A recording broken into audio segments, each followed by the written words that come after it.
ఒక కీలక అప్డేట్ అందుతోంది. సినీ నటుడు పోసాని కృష్ణమురళి కోసం పోటీ పడుతున్నారు ఏపీ పోలీసులు. విచారణ కోసం అప్పగించాలంటూ పీటీ వారెంట్లతో కోర్టు ముందు క్యూ కడుతున్నారు. ఆదోనిలో నమోదైన కేసులో ప్రస్తుతం కర్నూలు జిల్లా జైల్లో ఉన్న పోసానిని పీటీ వారెంట్ పై అనంతపురం తీసుకువెళ్లేందుకు ప్రయత్నాలు చేస్తున్నారు ఆ జిల్లా పోలీసులు.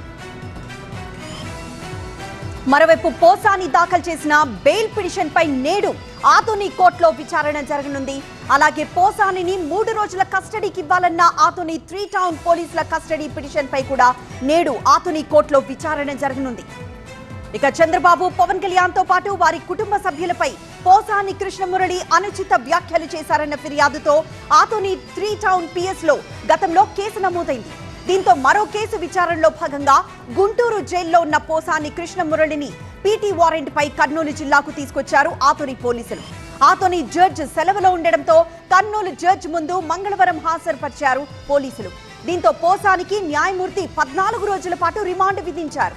అయితే పోసాని కోరిక మేరకు ఆదోని జైలుకు కాకుండా కర్నూలు జిల్లా జైలుకు ఆయన్ను తరలించారు.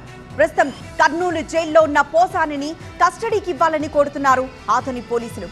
మరోవైపు తనపై నమోదైన కేసులను క్వాష్ చేయాలంటూ ఏపీ హైకోర్టులో పిటిషన్ వేశారు పోసాని. రాజకీయ ద్వేషంతో తనపై తప్పుడు కేసులు పెడుతున్నారని ఆ పిటిషన్లో పేర్కొన్నారు. తనపై నమోదైన కేసులో 41A నోటీసులు ఇచ్చేలా ఆదేశాలు ఇవ్వాలని హైకోర్టును కోరారు పోసాని. దీనిపై ఇవాళ విచారించనుంది ఏపీ హైకోర్టు.